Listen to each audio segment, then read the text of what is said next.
সুপ্রিয় দর্শক, এনি বাংলা টিভিতে আপনাদেরকে স্বাগতম। দর্শক, এখন আপনাদেরকে নিয়ে এসেছি আটিবাজার বাংলানগর একটি গ্রামে ইকবাল ভাইয়ের গরুর ফার্মে।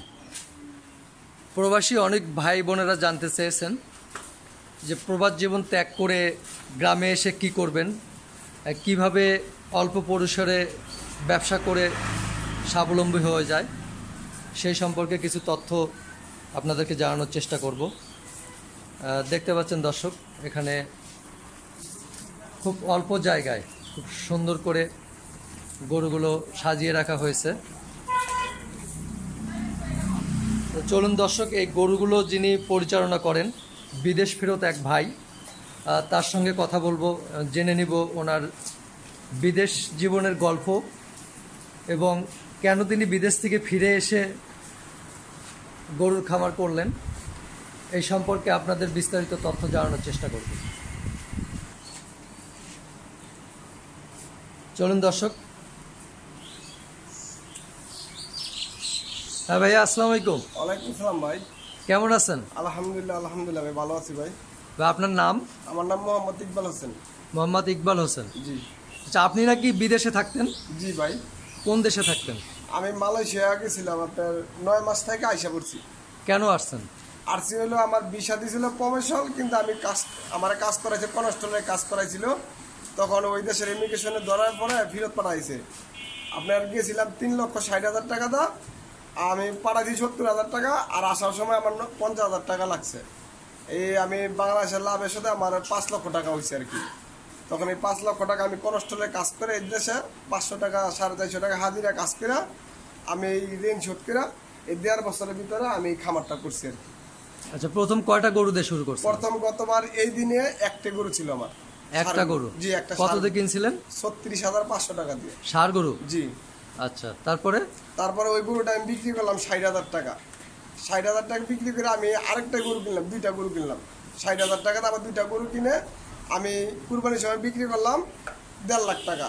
1.5 লাখ টাকা গরু বিক্রি করে আমি এই একটা গাভি কিনলাম। প্রথম আমি কিনছিলাম এই গাভিটা। আচ্ছা, এটা কি জাতের গাভি? এটা হলে আপনার মনে করেন যে কি জাত জানি বলে, এটা কি অস্ট্রেলিয়ান ক্রস? হ্যাঁ, অস্ট্রেলিয়ান ক্রস। কিন্তু এটা হলো আপনার যে মিনার কার্টনের মধ্যে যে ছবিটা দেখেন ওই ছবি। এটা আমি 1.5 লক্ষ টাকা গরু বিক্রি করে, কুরবানির গরু 1.5 লক্ষ টাকা বিক্রি করে আমি 1,40,000 টাকা দিয়ে গরুটা কিনছি। আচ্ছা, 1,40,000 টাকা দিয়ে গরুটা কিনা আমি আপনার মনে করেন যে গোয়ালের দুধ দেই 1800 টাকা মন। 1 মন দুধ নিলে 1800 টাকা দিবে।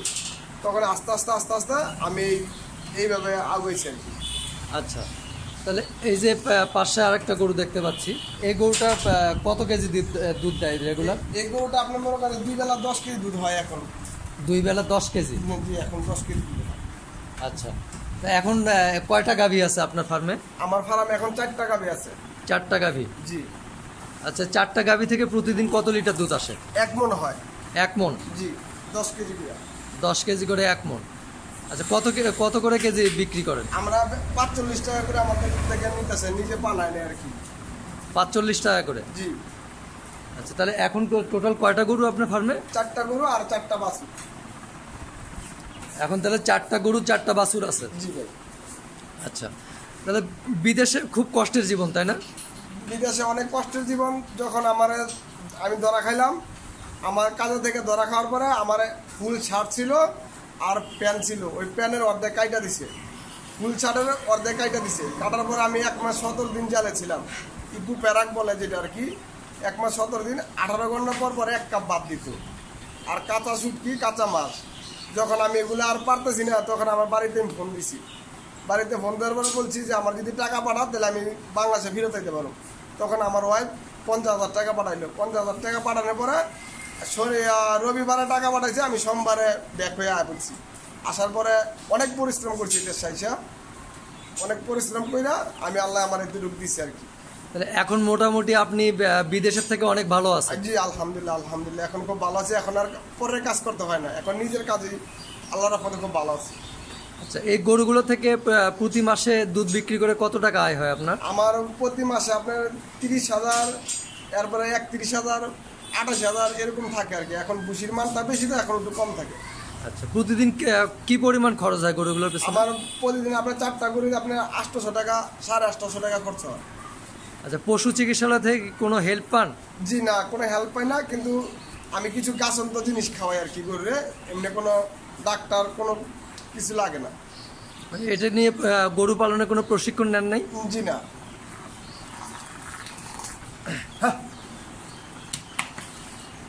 আচ্ছা, তাহলে এখন যদি মনে করেন যে এই গাভীটা যদি আপনি বিক্রি করেন, এটা বাজার মূল্য কত হবে এখন? এখন এই গাভিটা আপনার প্রেগনেন্ট আছে, এই গাভিটা আপনার 1,30,000 টাকা বিক্রি হবে এইটা আর কি।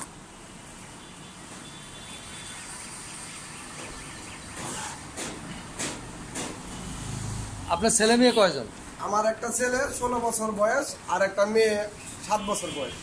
আচ্ছা, গরু যদি এই করতে যায় তাহলে কোন জাতের গরু লালন পালন করা উচিত? আপনার এই যে অস্ট্রেলিয়ান জাতের ভালো মানের দেখে লালন পালন করলে ভালো হবে, তাহলে আমার মতো লাভবান হতে হবে আর কি। আচ্ছা, তাহলে আপনি অস্ট্রেলিয়ান ক্রস গরু লালন পালন করে লাভবান? জি ভাই, আলহামদুলিল্লাহ। আচ্ছা, কেউ যদি অনেক প্রবাসী ভাইরা জানতে চাইছে, তো প্রবাসী ভাইরা যদি এরকম গরুর খামার করতে চায় তাহলে তারা কিভাবে শুরু করতে পারে? তারা আপনারা আস্তে আস্তে যেরকম টাকা আছে, কিন্তু আটকা অনেক টাকা খরচ করে অনেক গরু উঠলে, অনেক গরু উঠাইলে ওইটা মনে করেন যে আপনার গরুর প্রতি অনেক রোগ বালাই আছে, যেমন গরুর সাইড আছে, গরুর পেট ফাইপা জায়গা, কিন্তু আস্তে আস্তে করতে হবে আর কি, মানায় মানায়। আচ্ছা, গরুর পেট ফেপে গেলে বা অন্যান্য রোগ হলে কিভাবে বোঝেন? আমি এটা মনে করেন যে গরু পেট ফাইপা দিলে গরু খাবে না, গরু খাবে না, গরু পাতলা পায়খানা করবে, আপনার ছিঁড়া ছিঁড়া পাতলা পায়খানা করবে, তখন আমার কিছু গাছের তো ওষুধ আছে, এগুলো হাই না আমি খাওয়াই দিই আর কি। খাওয়ানোর জন্য আমার পেটটা একবারে পাতলা পায়খানা করে একবারে ক্লিয়ার হয়ে যায়। এখন আপনার সাথে কি ভাবি সহযোগিতা করে? জি জি জি জি জি।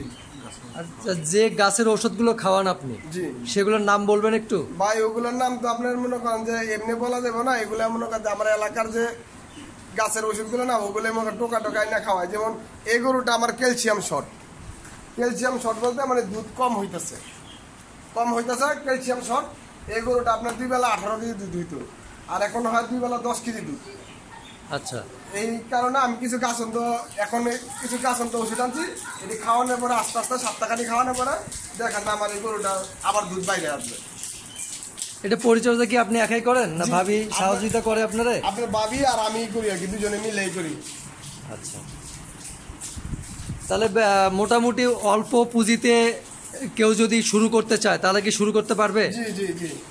তাহলে সেক্ষেত্রে কত টাকা তহবিল লাগতে পারে? আপনার এটা হলো যে ইনভেস্ট বুঝে আর কি। যেমন আমি আমার 36,500 টাকা এই ফাল্গুনের শেষ চৈত মাসের প্রথম আমি এই দিনে একটা গরু ছিল আমার 36,500 টাকা, আমি 60,000 টাকা কিস্তি উঠেছিলাম। আমি যে আসছিলাম 50,000 টাকা দিয়া ওই 30,000 টাকা ঋণ শোধ করছি, আর 30,000 টাকা রাখা আর 6,000 টাকা আমি কনস্টলে কাজ করলাম। এই 36,500 টাকার একটা গরু কিনছি।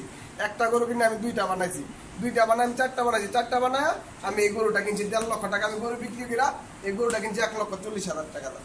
কেনার পরে এই গরুটা দিয়েই আবার আমি আস্তে আস্তে আস্তে আস্তে এই গরুটা আসতে মানে প্রায় 1 বছর ধরে আমার কাছে, এই 1 বছরে অনেক টাকার দুধ খাইছি, আল্লাহ দিয়েছি। আচ্ছা, আপনার তো মোটামুটি একটু জায়গা আছে, যাদের জায়গা নেই তারা কিভাবে শুরু করবে? তারা যা জায়গা নাই, জায়গা ওরকম ভাবে রাখতে হবে, জায়গা পরিষ্কার রাখতে হবে, জায়গা সেটেল করে নিতেই হবে। আচ্ছা, আপনি তো কোনো প্রশিক্ষণ নেন নাই, তো অনেকে তো বলে যে প্রশিক্ষণ ছাড়া খামার করা উচিত না। অনেকে বলে, আমি তো কোনো পজিশন নেই নাই, আমার অনেক জায়গা থেকে বলছে যে তুমি আসো আইসা কিছু শিখানো। আমি বলছি যে না, আমার দাদা বলছে যে গরুর ওষুধ এবং মানুষের ওষুধ 18,000 মাকলুকের মধ্যে গাছ হইলো মানে ওষুধের জন্য অনেক কিছু আর কি। আমি ওই গাছ তো ওষুধই খাওয়াই, কোনো ডাক্তার কবিরাজ আমার এখন লাগে না। আচ্ছা, 2-1টা গাছের নাম কি বলা যায় না? আপনার মনে করেন যে টাকা পাতা আছে, যে পয়সা পাতা যেটা বলে, এরপরে আপনার আছে অর্জুন গাছ, যে অর্জুন গাছের বালখা আপনার সকাল বিকালবেলা কাইটা রাখলে সকালবেলা আপনি মনে করেন নারবেটে বোতলে, হাফ লিটার বোতলে বইরা খাওয়াই দিলে আপনি মনে করেন যে গরু, এটা মানুষের জন্য ভালো, গরুর জন্য ভালো। এরপরে আপনার মনে করেন তুলসী পাতা, এগুলো মানে অনেক কিছু গাছ মিলাইয়া পরায় মনে করেন 17-18 পাতার গাছ মিলাইয়া, এগুলো মিলাইয়া একটা মনে করেন ব্যানার মিশিং দেওয়া একটা রথ জাতীয় বানায়, বানানোর পরে ওই গরুগুলো খাওয়া দিই। আমার একটা গরু কোনো খুরা রোগ নেই, একটা গরুতে কোনো খুরা রোগ নাই, এবং মনে করেন কোনো গা, কোনো ছিলা বা কোনো কিছু নেই। আচ্ছা, যে নিচে কি দিয়েছেন এটা? এটা হলো আপনার কার্পেট আর কি, ফোম জাতীয়। ফোম জাতীয় কার্পেট? জি। এটা কেন দিয়েছেন? এটা দিয়েছে হলে আপনি মনে করেন গরু যে পিছল না খায় আর কি, আচ্ছা, এই কারণে। মানে গরু যাতে পিছলা না কাটে বা খুরাতে যাতে কোনো ইটি না হয়। জি জি জি।